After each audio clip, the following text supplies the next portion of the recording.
इस महीने की 10 तारीख से 15 तारीख के बीच में, मतलब 5 दिन में बीएलए ने 71 हमले किए। सारे हमले पाकिस्तानी सिक्योरिटी फोर्सेस पे थे।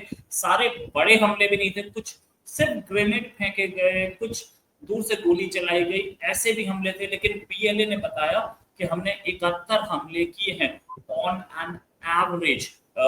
5 दिन में 71 हमले, आप अगर इसको घुमा फिरा के लें तो 14 हमले पर डे के हिसाब से। लेकिन इसको अगर आप देखें कि ये पूरा का पूरा गेम है क्या, और कितना खतरा है पाकिस्तानी सिक्योरिटी फोर्सेस के लिए। बीएलए की जो हमारे पास प्रेस रिलीज है, बल्कि बीएलए नहीं, ब्रास की है, बीआरएस की, उसने बोला 24 पाकिस्तानी सैनिक इसमें मारे गए हैं। और जो बैक स्टेज हमले किए, बीआरएस के जो स्पोक्स पर्सन है बलूच खान, उन्होंने बोला कि सारे कोऑर्डिनेटेड थे, इंटेलिजेंस बेस्ड थे, हमले थे। 14 सैनिक इसमें मारे गए। ज्यादातर ये क्वेटा रावलपिंडी ट्रेन पे भी एक हमला हुआ जिसमें 6 कोचेस डिरेल हुए। क्वेटा रावलपिंडी ट्रेन जो थी वो मैंने आपको बताया था, जाफर एक्सप्रेस फिर से हमला हुआ था। साथ में जो हमले हुए थे, मल्टीपल रॉकेट अटैक्स जो हुए, वो क्वेटा में हुए, केंच में, पंजगुर में, अरबान में, सिबी में, डेरा बुगती में, नसीराबाद में, इन सारे डिस्ट्रिक्ट्स में हमले हुए हैं। कहीं पे रॉकेट लॉन्चर, कहीं पे ग्रेनेड अटैक, कहीं पे आईईडी, कहीं पे लेवीज पुलिस स्टेशन, कहीं पे पुलिस चेक पॉइंट्स, कहीं पर पुलिस के चेक पॉइंट पर हमला करके उसको ले लिया, कहीं पर बैंक में लूट हुई है। तो इतने हमले हुए हैं। और पाकिस्तानी आर्मी बार बार बोलती है कि कोई प्रॉब्लम नहीं है, बिल्कुल सेफ है, बलूचिस्तान हमारे कंट्रोल में है, बलूचिस्तान हमारे साथ है। इसी बात करने के लिए हमारे साथ भाईजान खन्ना जी एक लंबे अरसे के बाद सर हमारे पास आए हैं, बिजी रहते हैं सर। बहुत बहुत स्वागत है आपका हमारे शो में। सर, बलूचिस्तान में 14 हमले per day, Pakistani state apparatus collapse कर चुका है बलूचिस्तान। ऐसा है रोहित जी, अक्सर हम लोग एनालिसिस करते हैं जो घटनाक्रम होता है उनके ऊपर कि इसके कॉन्सिक्वेंसेस क्या है। मैं जो पिछले कई समय से चल रहा है बातचीत और जो घटनाक्रम वहाँ चल रहा है, मैं उनके आधार के ऊपर और जो उसके साथ में जियो पॉलिटिक्स जुड़ी हुई है उसके आधार के ऊपर आज मैं एक भविष्यवाणी आपके साथ में मैं कर सकता हूँ। I can very safely सरमाइज it. वो भविष्यवाणी ये है कि पाकिस्तान जो है वो गिनती करना शुरू कर दे, उल्टी गिनती, कि कितने समय और वो स्टेट ऑफ बलूचिस्तान जिसके ऊपर इन्होंने बलात् कब्जा किया था, कितने समय और वो इनकी फेडरल हिस्से का जो है पूरी सरकार का एक हिस्सा रह पाएगी। ये 15 अप्रैल को स्पीच होती है इसकी आसिम मुनीर की, जो फील्ड जिसने अपने आप को फील्ड मार्शल घोषित कर दिया है। वो कहता है कि ये क्या है, 1500 वहां के दहशतगर्द हैं, इनको तो हम कभी भी निपटा देंगे। तो ये दूसरी उसी भविष्यवाणी का अंग है कि ये जिनको तथाकथित दहशतगर्द जिनको इसने कहा ना, जो फ्रीडम फाइटर है, जो बलोच बीआरएस है, बलोच राजी अजोई सांगर, इसका मतलब क्या है? उसका मतलब उसको समझना चाहिए कि इसका मतलब है कि struggle of Balochi people for freedom. ये जो स्ट्रगल है इसको किसी भी सूरत में दबा नहीं पाएंगे। और मुझे 2 शेर याद आ रहे हैं। एक किसी शायर का, एक मेरा अपना है। वो तो एक जो है हमने बहुत बार सुना कि खुदा ही मिला ना मिसाले सनम, इधर के रहे ना उधर के रहे। तो पाकिस्तान की हालत वो होने वाली है, मैं कुछ समय में बताऊंगा। और दूसरा मेरा अपना है, वो शेर है कि मेरे दोस्तों ने कर दी मुकम्मल तबाही मेरी, दुश्मन तो करते रहे इंतजार अपनी बारी का। तो जो इनके दोस्त हैं अभी, जो इन्होंने नए नए और पुराने दोस्त हैं, वापस से इनकी जो फ्रेंडशिप है उसके साथ में रिन्यू हो रही है, वो इनकी पूरी तबाही करने आ रहे हैं। और वो यूनाइटेड स्टेट्स ऑफ अमेरिका पूरी तैयारी करके आ रहा है कि किस प्रकार से ये बलूचिस्तान है ये यहाँ से जल्दी फ्री हो जाएगा। ये तो मैं आपको तय कहता हूँ, आने वाले समय में और जो घटनाक्रम है उससे हमें मालूम पड़ेगा कि देखिए ये स्क्रिप्ट जो है ना यूएसए ने काफी टाइम से लिख दी थी। लॉन्ग टर्म स्ट्रेटेजिक जो राइवल है यूएसए का वो चाइना है, ठीक है जी। अब चाइना ने बड़ी कोशिश कर ली थी कि किसी भी प्रकार से वो अपने सी पैक को यहाँ पर बलूचिस्तान में कामयाब कर दें। उसके उसके 3 मुख्य कारण थे जिसके लिए उन्होंने पूरा जोर लगा दिया। पहले तो क्योंकि सिनकियांग से उन्होंने वो शुरू किया और हमारी जो जगह है खंजुरा पास जो हमारा इन्होंने जबरदस्ती इलाका गिलगित बाल्टिस्तान में कब्जा रखा है, वहां से होते हुए जब इनका केपीके से वो निकलता है तो वो फोर्क बन जाता है, 2 उसके रास्ते हो जाते हैं। एक वाया पंजाब जाता है, दूसरा वाया बलूचिस्तान जाता है। लेकिन मुख्य रूप से क्योंकि ग्वादर को जाके कनेक्ट होता है, ग्वादर जो है वो बलूचिस्तान में है।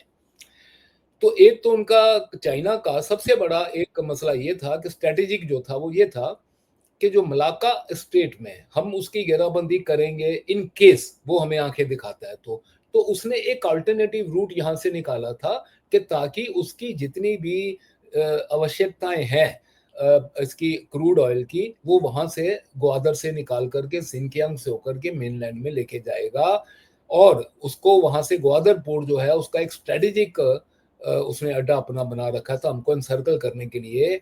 और पाकिस्तान से उसको जो भी अभी सिनकियांग है, जैसे मैं आपको बताऊं, अगर आप चाइना को स्टडी करेंगे ना तो चाइना का जितना भी इकोनॉमिक सेंटर है वो चाइना के साउथ साउथ ईस्ट इलाके में है, शंघाई और जो है गुआंगझो के इलाके में। जो सिनकियांग है वो इतना ज्यादा प्रोग्रेसिव नहीं है, वहां इंडस्ट्री नहीं है।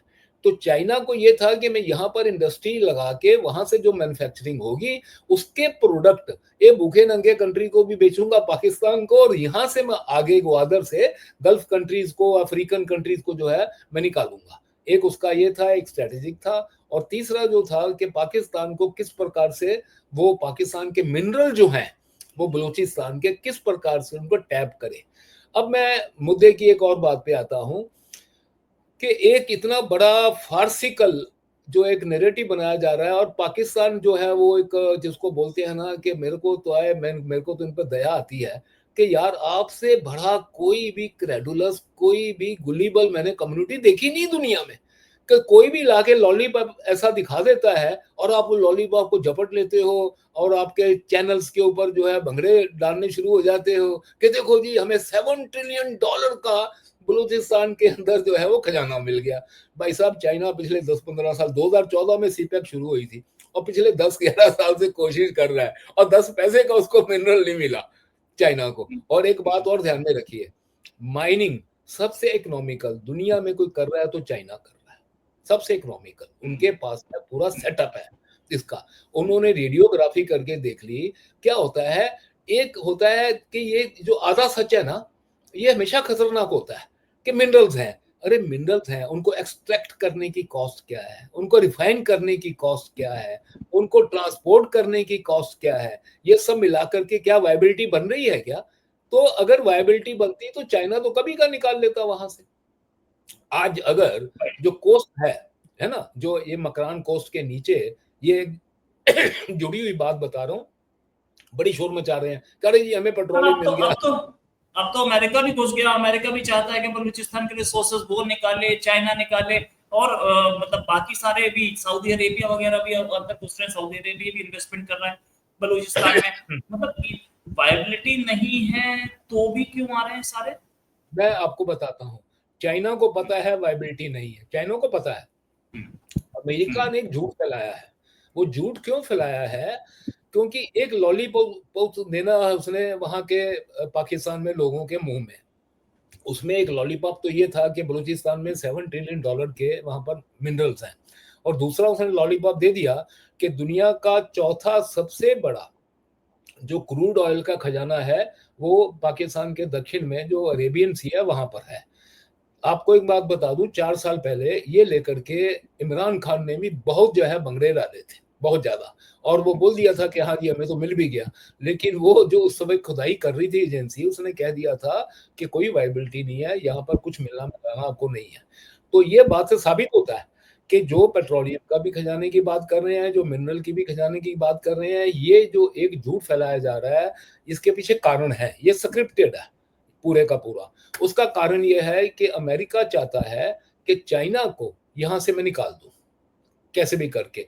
क्योंकि अगर ग्वादर में आकर के चाइना बैठता है, मैं आपको एक बात बताऊं, ये जो एंग्लो सेक्शंस है ना, अमेरिका खेला नहीं है। जो एंग्लो सेक्शंस है ना, 300 साल तक कोशिश की कि जो उस वक्त को जारिस रशिया था उसको भी हम इधर अरेबियन सी में ना आने दें, है? उसके बाद में सोवियत रशिया आया, उसको ना आने दें। ये नहीं चाहते कि इनको अलावा कोई भी दुनिया की दूसरी ताकत जो है वो वार्म वाटर्स ऑफ अरेबियन सी में एंटर करे। तो कहां से बर्दाश्त कर सकते हैं कि रशिया को उन्होंने बर्दाश्त नहीं किया, तो चाइना को कैसे बर्दाश्त करेंगे वो? और अगर चाइना आ जाता, मान लीजिए कामयाब हो जाता है, तो मैं आपको एक बात लिख के देता हूं कि 300 साल तक जो लड़ाई की ना इन्होंने, वो पूरी नाकामयाब हो जाएगी, क्योंकि चाइना के पीछे पीछे रशिया भी आएगा। क्योंकि जो बेल्ट एंड रोड इनिशिएटिव है, बेल्ट एंड रोड इनिशिएटिव को पूरी तरह से रशिया का समर्थन आज हासिल है।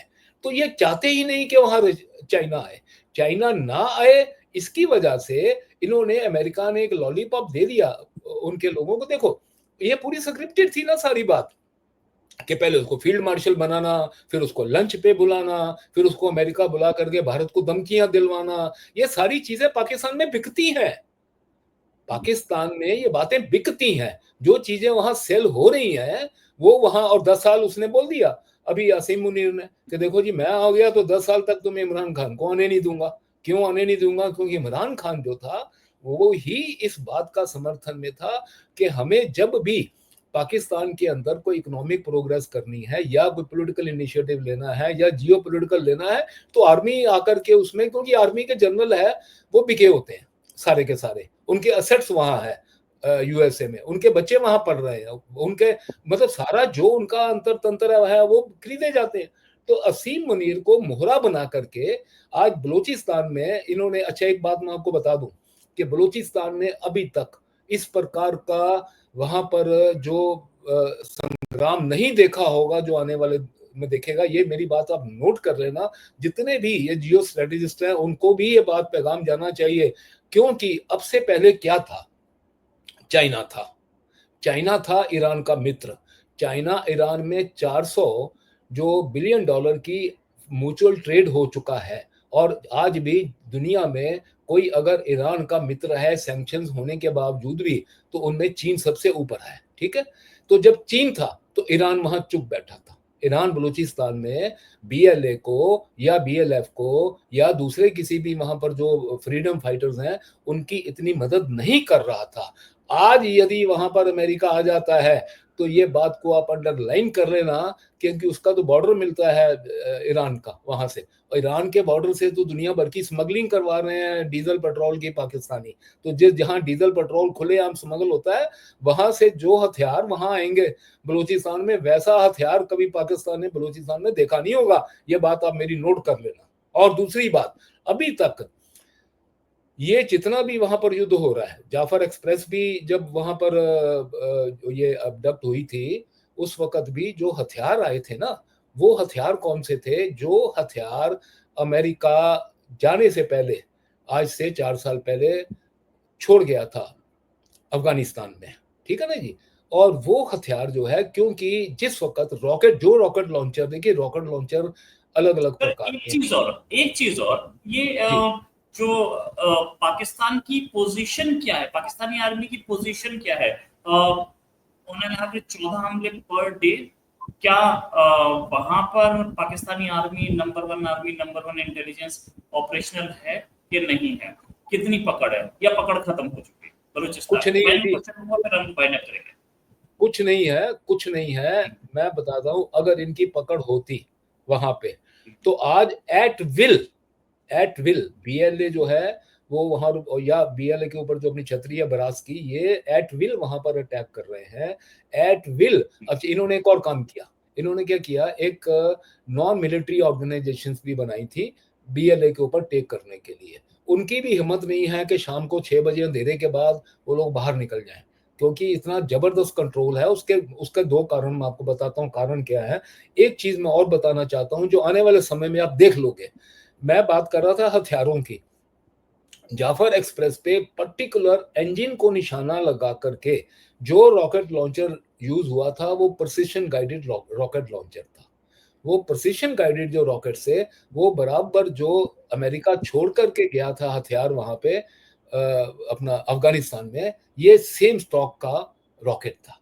तो इसका मतलब है कि वहां से अफगानिस्तान से यहाँ बलूचिस्तान हथियार आ रहे हैं, तो टीटीपी 100% जो है इनके साथ में, और वहां का जो तालिबान हुकूमत है पूरी तरह से इनकी सपोर्ट कर रहा है। तो वहां से सपोर्ट तो चालू रहनी है, वो सपोर्ट खत्म होनी नहीं है, उसके अलग कारण है। क्योंकि बिल्कुल भी आज पाकिस्तान कितनी मर्जी कोशिश कर ले कि वहां पर ट्राइड बाय ट्राइड मीटिंग कर लेगा, चाइना को बुला लेगा, आ जाएगा, लेकिन तालिबान किसी भी सूरत में टीटीपी तहरीक तालिबान पाकिस्तान को मदद देना बंद नहीं करेगा।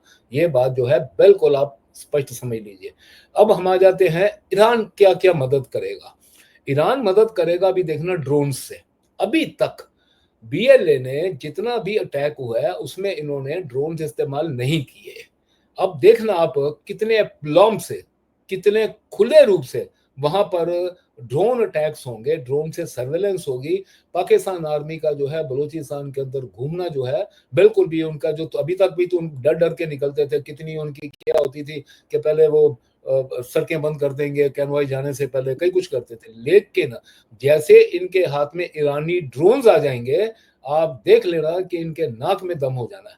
अब आप जो बात कर रहे थे कि पाकिस्तान आर्मी जो है वो कामयाब क्यों नहीं हो पा रही, देखिए अगर हम इनकी दो लाइनों में इनका जो पूरा चल रहा था वो समझें तो 1948 से इनके यहाँ स्वतंत्रता संग्राम चल रहा है।